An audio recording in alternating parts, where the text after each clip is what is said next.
장내세균의 구성이 노화의 진행에 직접적 영향을 주고 있고 노화가 지연되는 뿐만 아니라 역으로 다시 젊어지는 것까지 발견될 정도로.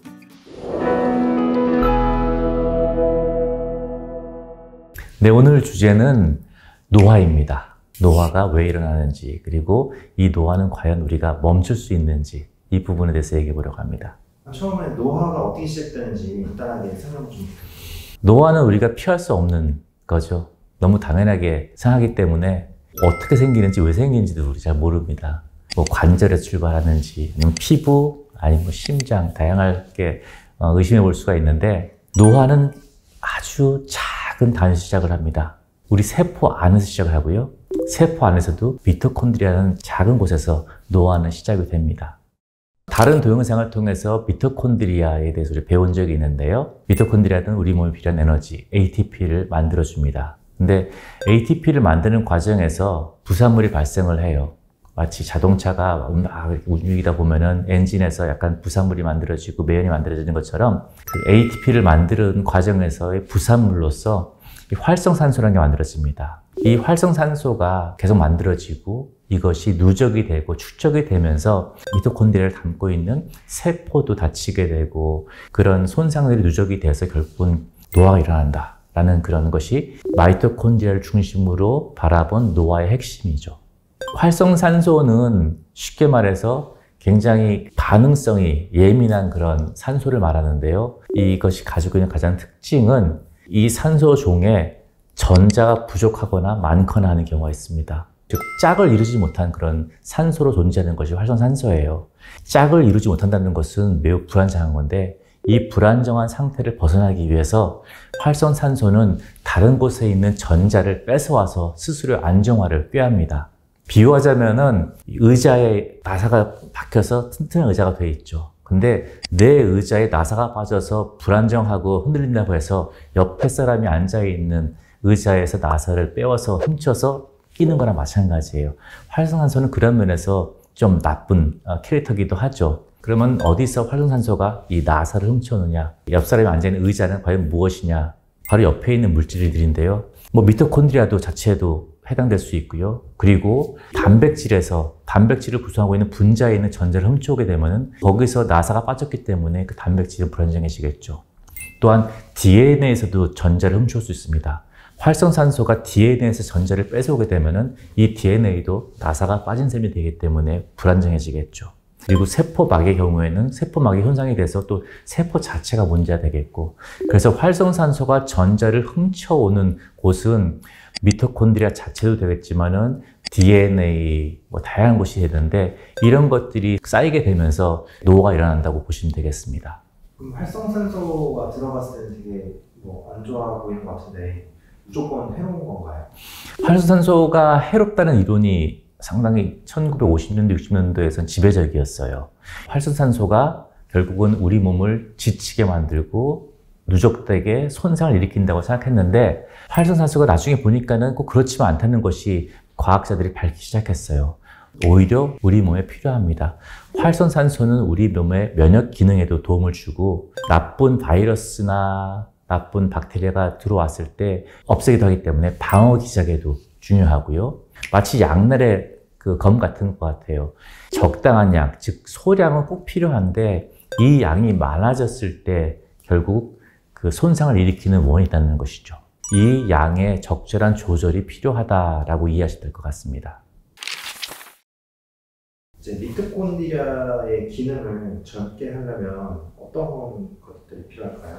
미토콘드리아를 젊게 만들고 재활성화시키는 데 있어서 요즘에 NAD라는 물질입니다. NAD는 니코티나마이드 아데닌 다이뉴클레오타이드라는 그런 물질인데요. 비타민 B의 물질에서부터 기원되는 물질인데 이것은 세포 내에서 특히나 미토콘드리아 안에서 조효소 역할을 한다고 해요. NAD를 이해하는 것보다 효소와 조효소에 대해서 이야기해 보는 게 좋을 것 같아요. 우리 피디님 효소는 많이 들어보셨죠? 우리 음식물을 먹었을 때 이걸 분해하고 대사하고 배설시키는 데까지 모든 그런 소화 기능에 효소가 필요하다는 거 들어보셨을 거예요. 근데 효소는 뭐냐면은 물질들이 화학 반응을 일으키는데 그 촉매 역할을 하는 것이 바로 효소인데 효소가 작용하기 위해서 필요한 게 조효소가 있어요. 효소는 엔자임, 그리고 조효소는 코엔자임 그러던데 이 NAD라는 물질이 바로 조효소 역할을 합니다. 즉 효소는 주연이라면은 조효소, 조연 역할을 하는 것이죠. 그래서 어떤 조연을 하냐면은 미토콘드리아에서 ATP를 형성하는 데 있어서 이 전자 전달계라고 그러는데 수소와 전자를 받아서 나르고 역할을 하는 것을 담당하는 것이 그 조연 역할을 하는 것이 그 NAD라는 물질인데 이 NAD가 나이가 들면서 그 형성이 감소가 돼요. 이것이 결국은 미토콘드리아의 노화와 직결되어 있다고 해서 이 NAD를 증가시키는 물질들을 섭취하거나 뭐 음식들 섭취하는 이런 것들이 요즘에는 과학에서 핫하죠. 이 NAD라는 것과 장내세균이랑 어떤 관련이 있을까요? NAD를 섭취하는 게 중요하다, 내지는 NAD를 만드는 것이 중요하다고 했을 때 그러면 어떤 음식을 먹어야지 NAD를 많이 섭취할 수 있어요? 라고 물어보시는 분이 많은데요.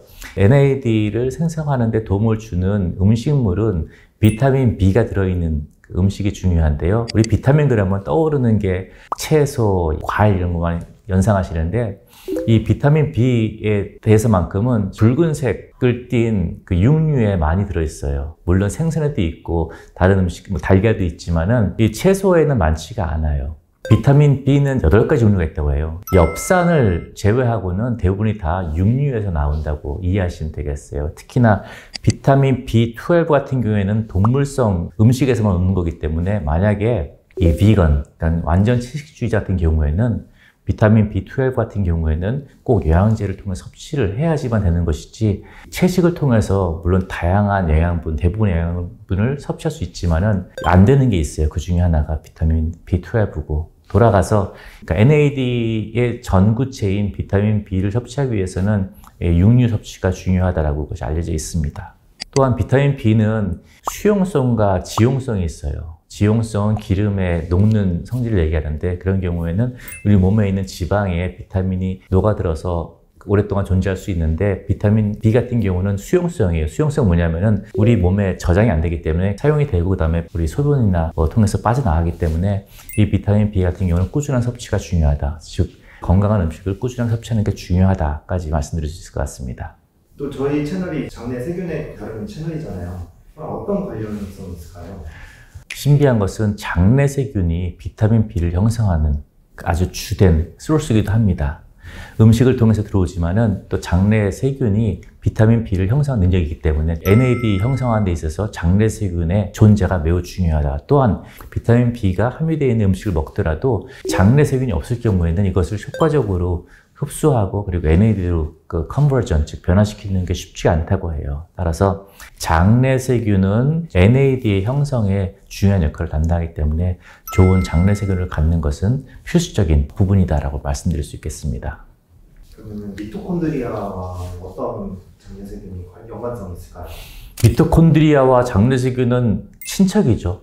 외부에 살던 박테리아가 우리 몸 안에 들어가서 살고 있는 것이 바로 미토콘드리아죠.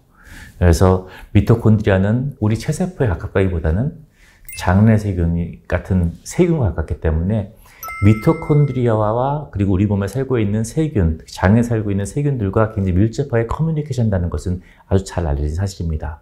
커뮤니케이션뿐만 아니라 장내 세균이 만들어내는 그 좋은 물질인 숏체인 패티 엑시드, 즉 단체 지방산을 연료로 삼아서 에너지원으로 삼아서 살아간다고 해요. 장 산피세포 안에 살고 있는 미토콘드리아가 장내 세균이 만들어주는 물질을 먹이 삼아서 활동하기 때문에 이들의 관계는 굉장히 밀접하다고 볼 수 있죠. 단순히 에너지원뿐만 아니라 숏체인 패티 엑시드는 장벽막을 강화시켜서 몸 안으로 나쁜 것들이 들어가서 염증을 일으키는 것을 막아줍니다. 따라서 보호 기전을 통해서 미토콘드리아가 보호받고 있다는 것도 가능하겠고요. 단체 지방산, 즉 숏체인 패티 엑시드가 뭐냐 했을 때 장내 미생물이 섬유질을 분해시켜서 만들어내는 산성 물질로, 약산성 물질로 이해하시면 됩니다. 이 산성 물질이 우리 몸에 좋은 쪽으로 기여하는 것은 여러 가지 메커니즘이 있는데 가장 대표적인 것이 장 환경을 약산성으로 만들어줌으로써 유해한 균들이 살지 못하게 만든다고 해요. 유해한 균은 산성인 상태를 싫어합니다. 우리가 흔히 집에 있는 우리 부엌에 있는 도마를 닦을 때 식초나 뭐 레몬즙을 이용해서 닦는 경우 있지 않습니까? 즉 산성 물질을 이용해서 닦는 건데 유해균이 그걸 싫어하고 유해균을 죽일 수 있기 때문에 산성 물질을 쓰는 것이죠. 즉 특히나 우리가 잘 알고 있는 비피도박테리아, 락토바실러스 이런 것들은 유산균이라고 얘기하죠. 유산균 즉 산성 물질을 만드는 능력을 가지고 있습니다. 그것들이 우리 몸에 좋은 기능을 하는 것이 다양한 게 있지만 그 중에 하나가 장 환경을 산성으로 만들어줘서 유해균이 못 살게 한다는 것이 일체적으로 숏체인 패티 엑시드가 가지고 있는 기능이고요. 둘째로는 그 환경 자체가 장변막을 강화시키는 또 역할을 합니다. 나쁜 물질이 우리 몸으로 유입되는 것을 막아주는 기능을 하기 때문에 면역 기능이 가장 중요한 기능 중에 하나이고요. 그리고 또한 그 물질이 결국은 미토콘드리아 안에 들어가서 에너지 형성에 관여하기 때문에 미토콘드리아의 기능과 건강도 매우 중요하고요. 또한 숏체인 패티 엑시드는 몸의 염증 반응을 감소시키는 역할도 한다고 합니다. 그래서 항염작용도 하고요. 미토콘드리아에서 발현되는 노화 유전자의 발현을 억제하는 기능도 이 숏체인 패티 엑시드가 가지고 있다고 알려져 있습니다. 그래서 장내 유익균이 만들어내는 숏체인 패티 엑시드는 다양한 기전을 통해서 우리 몸의 건강, 면역을 지켜주고 미토콘드리아의 건강과 그리고 노화의 진행을 막아주는 데도 기여할 수 있다고 이해하시면 되겠습니다.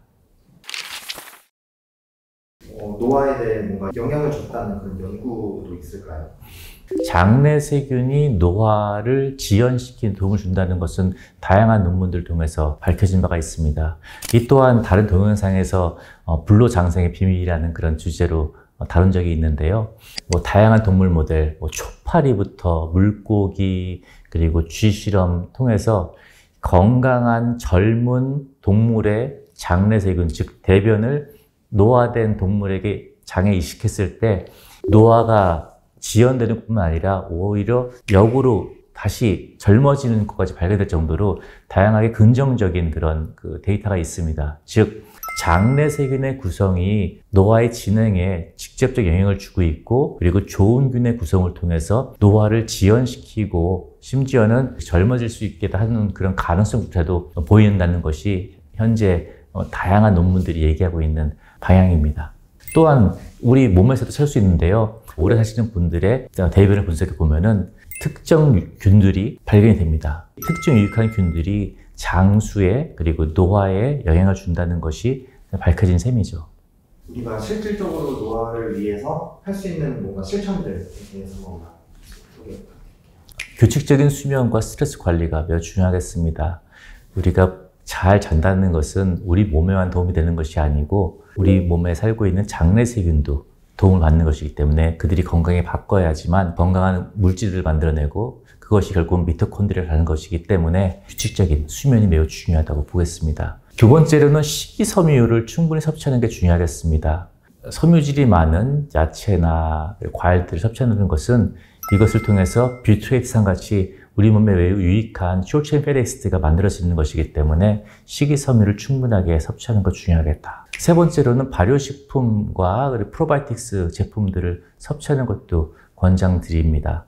유산균들이 좋은 물질을 만들어낸 발효시킨 물질이기 때문에 이걸 섭취하는 것도 우리 건강에 도움을 줄 수가 있고요. 이 기능을 할 수 있는 프로바이오틱 섭취도 중요하겠습니다.